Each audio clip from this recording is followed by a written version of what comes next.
प्रदेश में घोसी उपचुनाव की सुगबुगाहट तेज होने लगी है और यह उपचुनाव सिर्फ एक विधानसभा सीट का चुनाव नहीं है, बल्कि 2027 से पहले योगी बनाम अखिलेश की साख की सीधी जंग बनता जा रहा है। एक और मुख्यमंत्री योगी आदित्यनाथ हैं, जिनके लिए चुनाव पिछली हार के दाग को धोने और संगठन की ताकत को फिर साबित करने का बड़ा मौका है। तो दूसरी ओर सपा सुप्रीमो अखिलेश यादव हैं, जिन्होंने चुनाव की घोषणा से पहले ही अपने दिवंगत विधायक के बेटे सुजीत सिंह को मैदान में उतारकर पहली बढ़त बना ली है। घोसी में जीत का मतलब सिर्फ एक सीट नहीं, बल्कि यह तय करना है कि पूर्वांचल में किसकी हवा बह रही है। बीजेपी के लिए यह प्रतिष्ठा की लड़ाई है, क्योंकि लोकसभा चुनाव में पूर्वांचल से पार्टी को बड़ा झटका लगा था। पार्टी घोसी लोकसभा हारी थी और अब हार का सिलसिला तोड़ने की बड़ी चुनौती है, जबकि सपा के लिए यह बढ़त को बनाए रखने और 2027 की दिशा तय करने की आखिरी लड़ाई होगी। यानी 2027 के फाइनल से पहले सेमीफाइनल होगा, जिसका असर लखनऊ से दिल्ली तक होगा।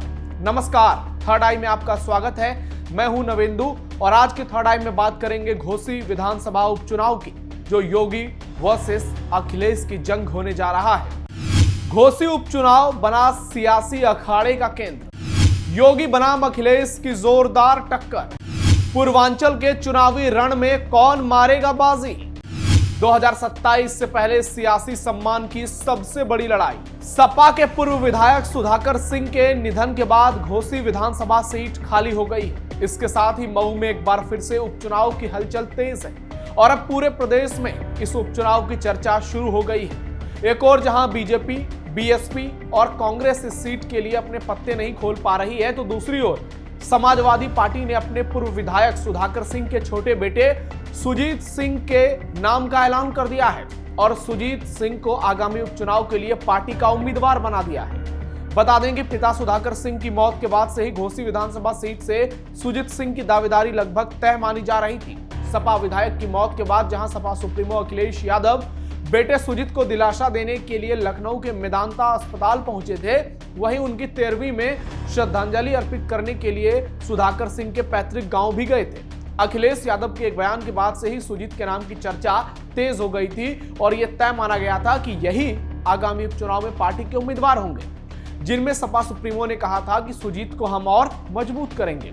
और इसके बाद गाजीपुर पहुंचे सपा महासचिव शिवपाल सिंह यादव ने इसका सार्वजनिक तौर पर ऐलान कर दिया, जबकि अपने नाम की घोषणा के बाद सुजीत सिंह ने कहा कि वे राजनीति में सपा सुप्रीमो अखिलेश यादव को अपना आदर्श मानते हैं, क्योंकि एक युवा ही युवाओं की बेहतरी की बात कर सकता है। सुजीत सिंह ने कहा कि वे अभी अपने पिता सुधाकर सिंह की तरह ही नीम के छांव में बैठकर जनता की फरियाद सुनेंगे और लोगों के सुख दुख में शामिल भी होंगे। शिवपाल यादव ने पार्टी पदाधिकारियों को हर स्तर पर तैयारी शुरू करने का निर्देश दिया है, ताकि आगामी उपचुनाव में पार्टी की स्थिति मजबूत हो सके। लेकिन सपा के लिए एक झटका यह हो सकता है कि बीजेपी चुनाव के दौरान इन पर परिवारवाद का आरोप लगाए, क्योंकि सुजीत सिंह सुधाकर सिंह के बेटे हैं। ऐसे में बीजेपी सीधा सीधा ये कह सकती है कि अखिलेश यादव परिवारवाद को चुनाव में बढ़ावा दे रहे हैं। अगर वो चाहते तो दूसरे उम्मीदवार को मौका दे सकते थे, लेकिन उन्होंने ऐसा नहीं किया। अब देखना यह होगा कि विपक्ष इसे कैसे भुनाता है। एनडीए में प्रत्याशी चयन पर माथापच्ची तेज। इस सीट पर बीजेपी के अलावा ओम प्रकाश राजभर की पार्टी सुभाषपा की भी नजर है। बीजेपी और सुभाषपा भी अपने प्रत्याशियों की स्थिति तय करने के लिए लगातार मंथन कर रही है। पार्टी के भीतर माथापच्ची चल रही है। पिछले उपचुनाव में बीजेपी का पूरा आला कमान घोसी में एक्टिव रहा था, लेकिन फिर भी यह सीट बीजेपी जीत नहीं पाई थी। इस बार बीजेपी नई रणनीति के तहत इस चुनावी मैदान में उतरेगी। 2022 के विधानसभा चुनाव में सपा प्रत्याशी दारा सिंह चौहान ने 1,08,430 वोट हासिल किया था और बीजेपी के विजय राजभर को 22,216 वोटों से हराया था। साल 2023 के उपचुनाव में विधायक चुने गए सुधाकर सिंह ने 1,24,295 वोट लिए थे और बीजेपी प्रत्याशी दारा सिंह चौहान को 42,672 वोटों से हराया था। यानी दारा सिंह चौहान पलटी मार चुके हैं। पहले सपा, फिर बीजेपी। सपा से जीत के बाद पलटी मारे थे और बीजेपी में जब वो चुनाव लड़े तो हार गए। इस उपचुनाव में बीजेपी ने अपनी पूरी ताकत झोंक दी थी। सीएम योगी ने धुआंधार प्रचार किया था। इसके अलावा डिप्टी सीएम ब्रजेश पाठक, केशव प्रसाद मौर्य और पूर्व प्रदेश अध्यक्ष भूपेंद्र चौधरी समेत कई दिग्गजों ने पूरी ताकत लगाई। योगी आदित्यनाथ की कई जनसभाएं भी हुई, जिससे यह स्पष्ट होता है कि आगामी उपचुनाव को भी बीजेपी में हल्के में नहीं लेगी, क्योंकि ये साख की लड़ाई होगी, ये सम्मान की लड़ाई होगी। चुनाव से पहले समाजवादी पार्टी को बढ़त। सुजीत सिंह के चुनावी मैदान में उतरने से पार्टी को एक युवा चेहरा मिला है, जो स्थानीय मुद्दों को समझता है और जनता के बीच अपनी पहचान बना चुका है, क्योंकि लोगों के बीच ये मैसेज जा चुका है कि सुधाकर सिंह के बेटे सुजीत सिंह ही सपा के कैंडिडेट हैं। बीजेपी की रणनीति इस बार अधिक प्रभावी हो सकती है, क्योंकि पार्टी ने पिछले चुनाव से मिली हार के बाद अपनी कमियों को दुरुस्त करने का फैसला किया और वो जमीन पर नजर भी आया। माना जा रहा है कि बीजेपी के नेता इस बार अधिक सक्रियता से चुनाव प्रचार में जुटेंगे और जनता के बीच अपनी उपलब्धियों को उजागर करने की कोशिश करेंगे। योगी आदित्यनाथ के तमाम कामकाज को गिनाएंगे और उनका रिपोर्ट कार्ड पेश करेंगे। वो बताएंगे कैसे प्रदेश में कानून व्यवस्था पूरी तरह से ठीक ठाक हुई है और मऊ घोसी के इलाके में भी शांति हुई है। घोसी उपचुनाव में सपा और बीजेपी दोनों ही अपनी अपनी रणनीतियों के साथ तैयार हैं। सपा ने जहां अपने प्रत्याशी की घोषणा कर पहले ही बढ़त बना ली है, वहीं बीजेपी ने भी नई रणनीति के साथ चुनावी मैदान में उतरने की तैयारी की है। ये उपचुनाव न केवल घोसी के लिए बल्कि प्रदेश की राजनीति के लिए भी बेहद महत्वपूर्ण होगा।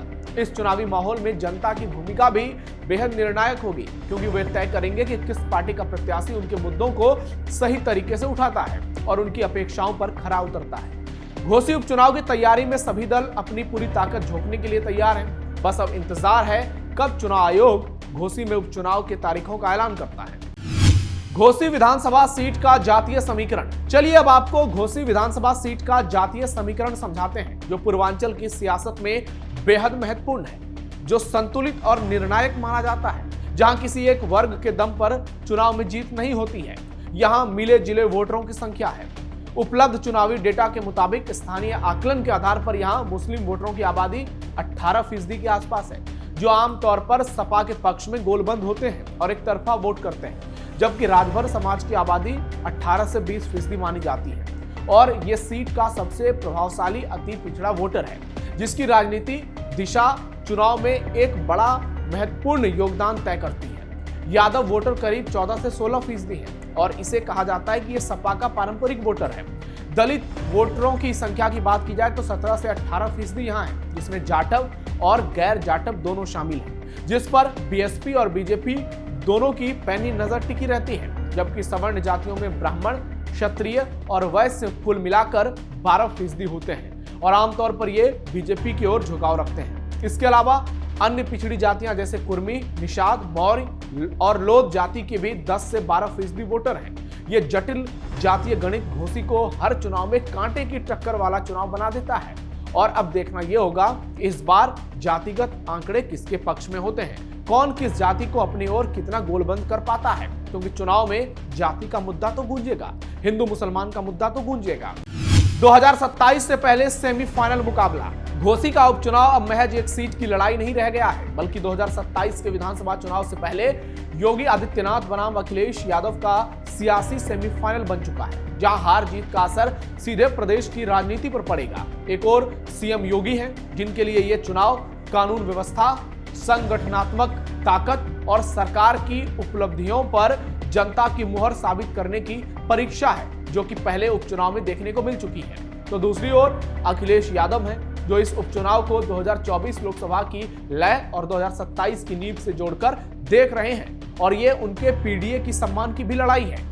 सपा ने सुजीत सिंह को उम्मीदवार बनाकर भावनात्मक, जातीय और युवा संदेश एक साथ साधने की कोशिश की है। वहीं बीजेपी पिछली हार से सबक लेकर पूरी ताकत के साथ फिर से चुनावी मैदान में उतरने की तैयारी में है। घोसी में जीत बीजेपी के लिए साबित करेगी कि सत्ता विरोधी माहौल नहीं है, जबकि सपा की जीत ये संदेश देगी कि पूर्वांचल में उसका सामाजिक गठबंधन और राजनीतिक धार बरकरार है, जो 2024 में नजर आया।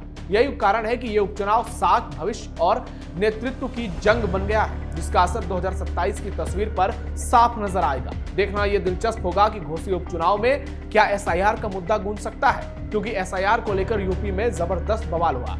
अखिलेश यादव अब ये कहने लगे हैं कि एसआईआर में बीजेपी के वोटरों का नाम कट रहा है, यानी वोट चोरी का मुद्दा गायब। चुनाव बेहद रोमांचक होने वाला है। देखना यह होगा कि अखिलेश के साथ क्या कांग्रेस उनको समर्थन देते हैं और क्या बीएसपी का रुख क्या होता है।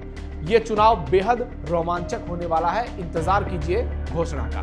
तो अब देखना यह दिलचस्प होगा कि कब चुनाव आयोग इस चुनाव के तारीख का ऐलान करता है और कब से चुनाव प्रचार धुआंधार तरीके से शुरू होता है। आपको क्या लगता है कमेंट में बताइए। हमारे इस वीडियो को लाइक कीजिए, शेयर कीजिए, चैनल को सब्सक्राइब कीजिए। फिलहाल के लिए थर्ड आई में इतना ही। धन्यवाद।